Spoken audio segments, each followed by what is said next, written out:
الحمد للہ کفا وسلام علی عباده الذین اصطفى اما بعد فاعوذ باللہ من الشیطان الرجیم بسم اللہ الرحمن الرحیم اولئک الذین امتحن اللہ قلوبهم للتقوى لهم مغفرۃ واجر عظیم وقال تعالی رضی اللہ عنہم ورضوا عنہ صدق اللہ العظیم قال رسول اللہ صلی اللہ علیہ وسلم انا مدینۃ العلم وعلی بابها او کما قال علیہ الصلاۃ والسلام۔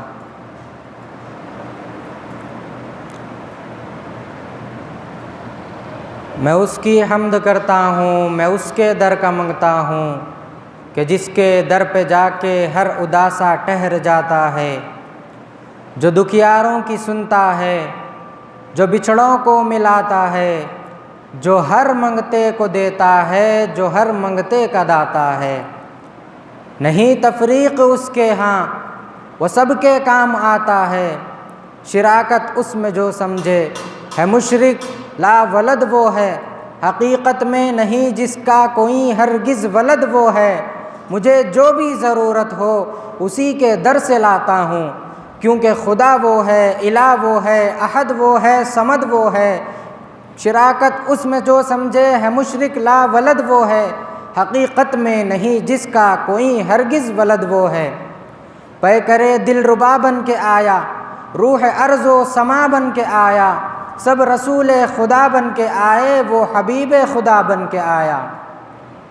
حاضرین کرام اور معزز سامعین، اللہ تبارک و تعالی نے انبیاء کے بعد سب سے بڑا مقام اور مرتبہ جس کو عطا کیا ہے وہ ہے جماعت صحابہ۔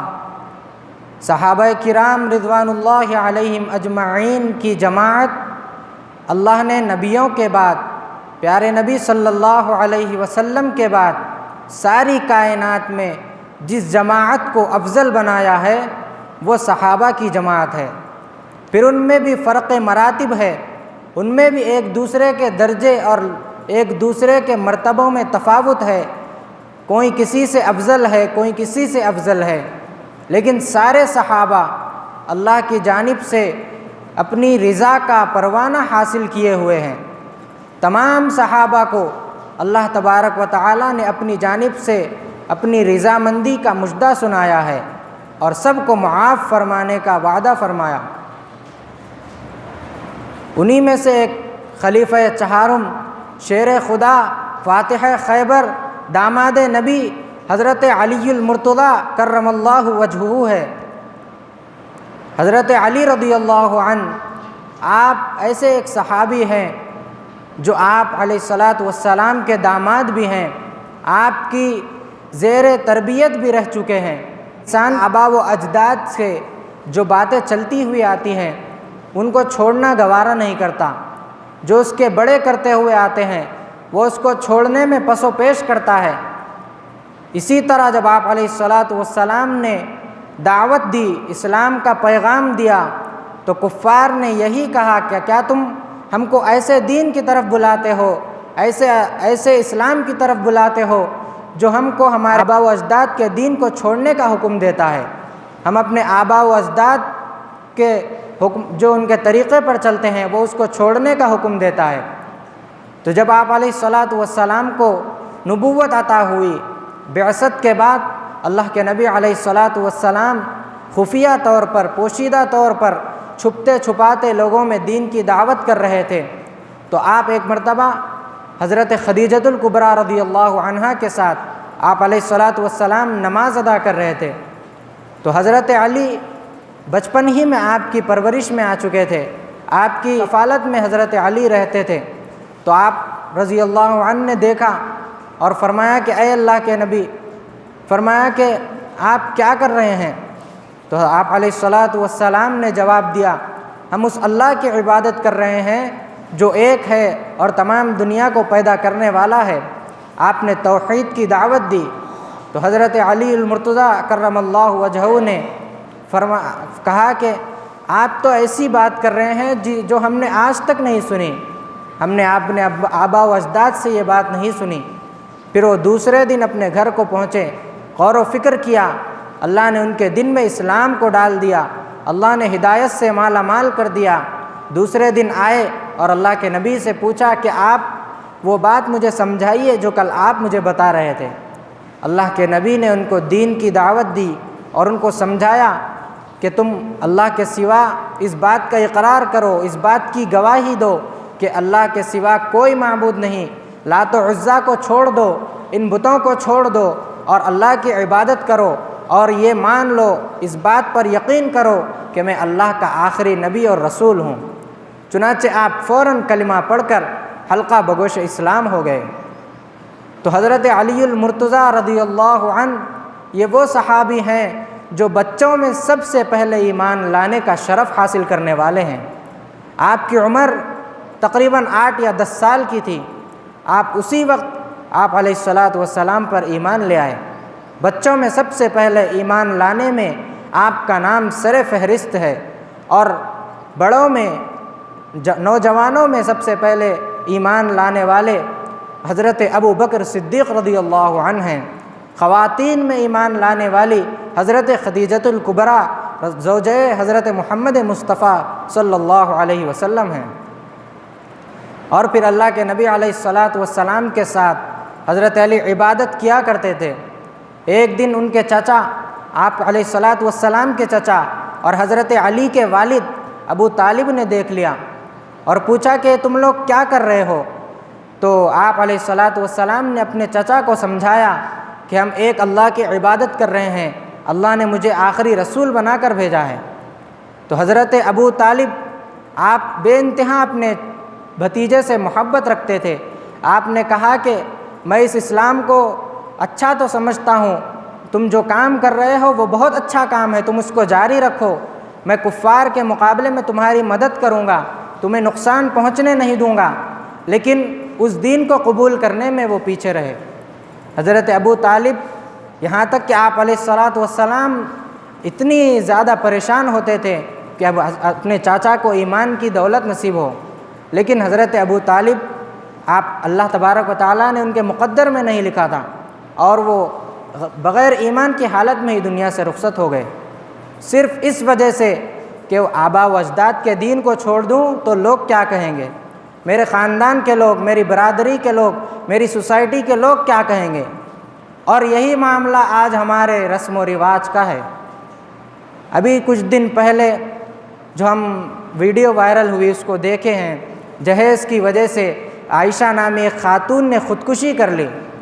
یہ سب رسم و رواج شادیوں میں ہو، زندگی کے کسی بھی موڑ پر ہو، جتنے مسلمانوں میں رسم و رواج ہیں اس کو ہم چھوڑنے کی جب بات کریں، جب ان کو سمجھائیں کہ اس کو چھوڑ دو، سادگی سے کوئی کام کرو، نکاح کو سنت کے مطابق کرو، تو صرف یہی جواب آتا ہے کہ ہمارے بڑے، ہمارے آبا و اجداد یہی کرتے آ رہے ہیں، ایک رسم چلی ہوئی ہے جہیز دینے کی اور فلاں فلاں رسم و رواج کرنے کی، ہم بھی اس کو کریں گے۔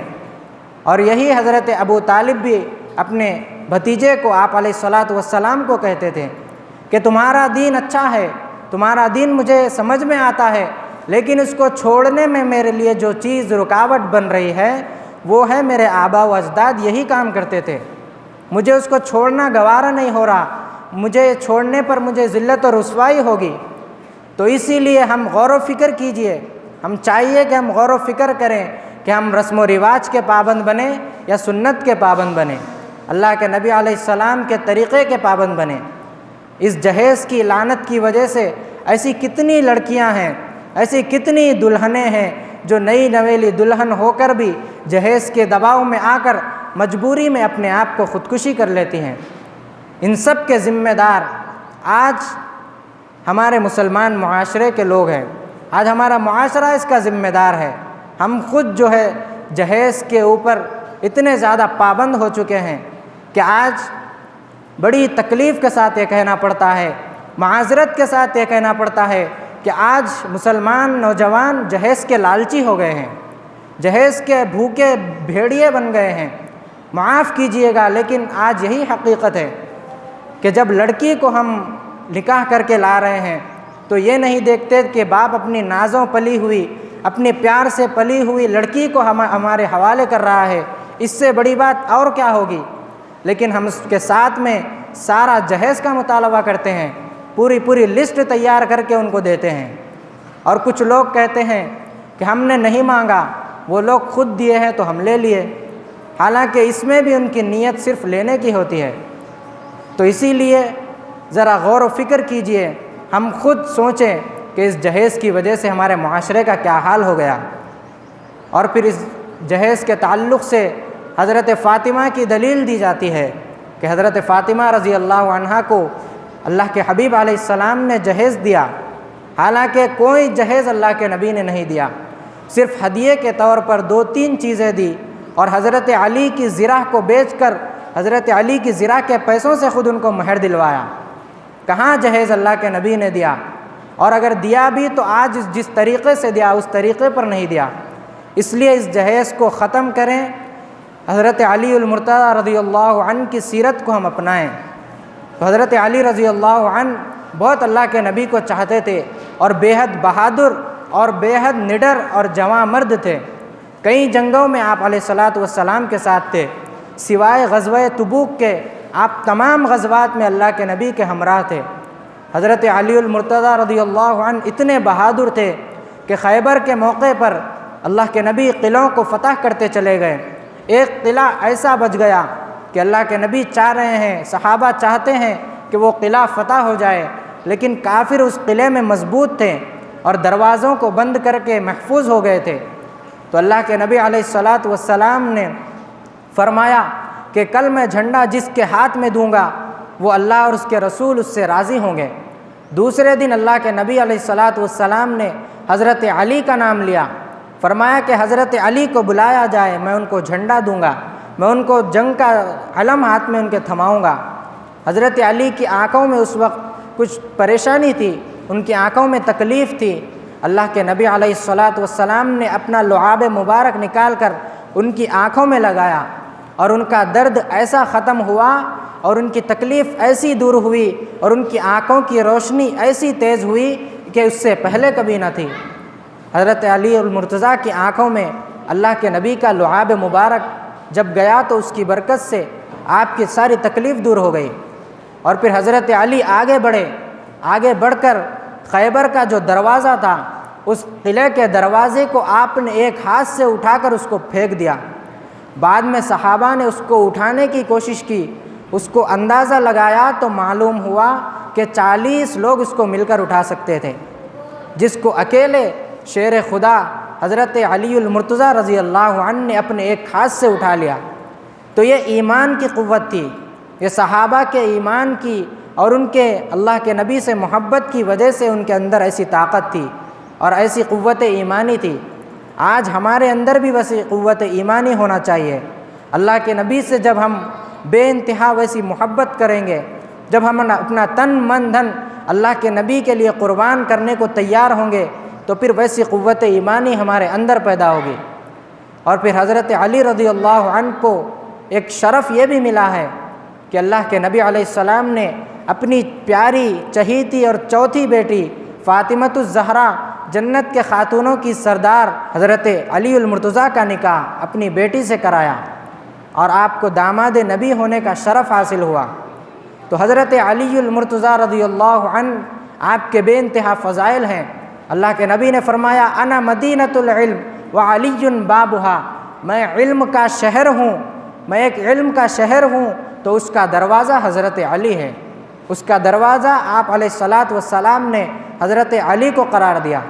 تو حضرت علی کا مقام و مرتبہ بہت بلند، لیکن حضرت ابو بکر سے بڑا نہیں، حضرت عمر سے بڑا نہیں، حضرت عثمان رضی اللہ عنہم، ان تینوں خلفاء سے آپ کا مقام بڑا نہیں ہے، بلکہ ان تینوں کا مقام حضرت علی سے اونچا ہے۔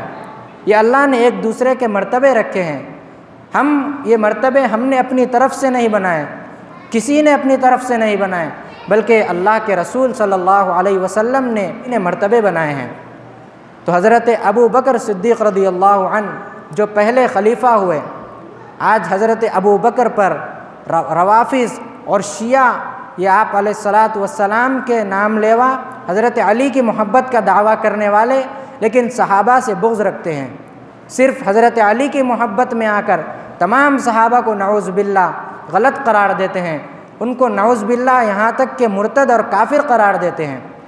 حضرت علی المرتضیٰ رضی اللہ عنہ نے خود حضرت ابو بکر صدیق رضی اللہ عنہ کے ہاتھ پر بیعت کی جب آپ پہلے خلیفہ ہوئے، اور اس وقت کو یاد کیجئے جب ہجرت کے وقت اللہ کے نبی نے ہجرت کی تیاری کی تو آدھی رات کو حضرت ابو بکر صدیق رضی اللہ عنہ کو ساتھ لیا اور فرمایا کہ ہم ساتھ میں ہجرت کریں گے، ہم دونوں ساتھ میں چلیں گے، اور گھر پر اپنے حضرت علی کو اپنے بستر پر سلایا اور ان کو اپنے مکہ والوں کی کافروں کی امانتیں دے دی اور فرمایا کہ یہ تمام کفار میرے پاس امانتیں رکھتے تھے، مجھ کو امین کہتے ہیں، میرے پاس اپنی امانتیں اپنے سامان رکھتے تھے، تم حضرت علی تم اس کو مکہ والوں کے پاس لوٹا کر تم بھی مدینہ پاک آ جاؤ۔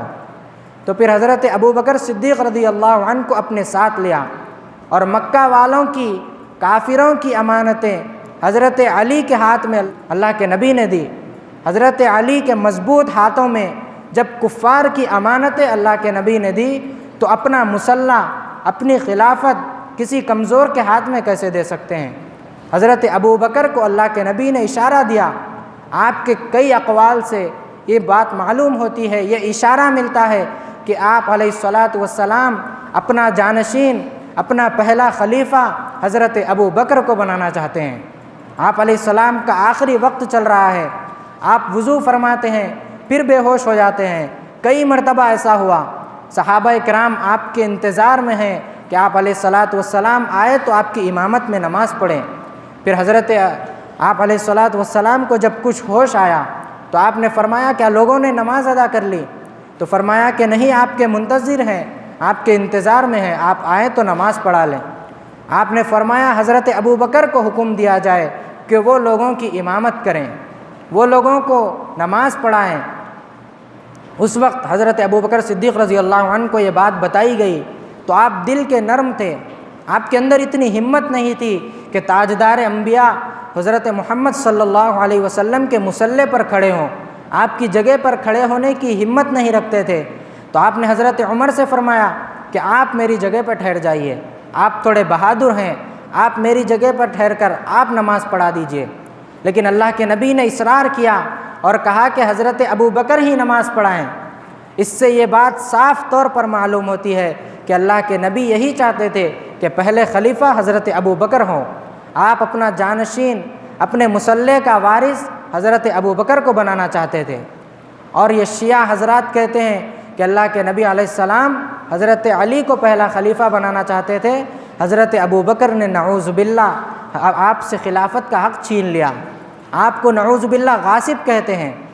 تو اس لیے ہم حضرت ابو بکر صدیق رضی اللہ عنہ سے بھی محبت رکھتے ہیں، تمام خلفائے راشدین سے، تمام صحابہ سے ہم محبت رکھتے ہیں، تمام اہل بیت سے ہم محبت کرتے ہیں۔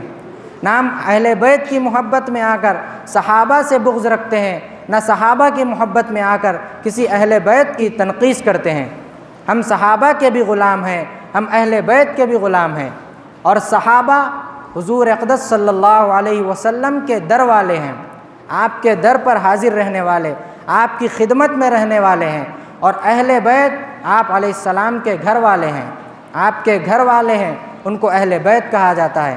اہل بیت گھر والے ہیں، صحابہ در والے ہیں، ہم در والوں کے بھی غلام ہیں، ہم آپ کے گھر والوں کے بھی غلام ہیں۔ ہم صحابہ سے بھی محبت کریں، اہل بیت سے بھی محبت کریں، تمام صحابہ ہمارے ایمان کا حصہ ہیں۔ اللہ ہم تمام کو تمام صحابہ سے، تمام اہل بیت سے محبت عطا فرمائے، اور گمراہ کن فرقوں کو اللہ ہدایت سے مالا مال فرمائے۔ انہی چند باتوں پر اپنی گفتگو کو ختم کرتا ہوں۔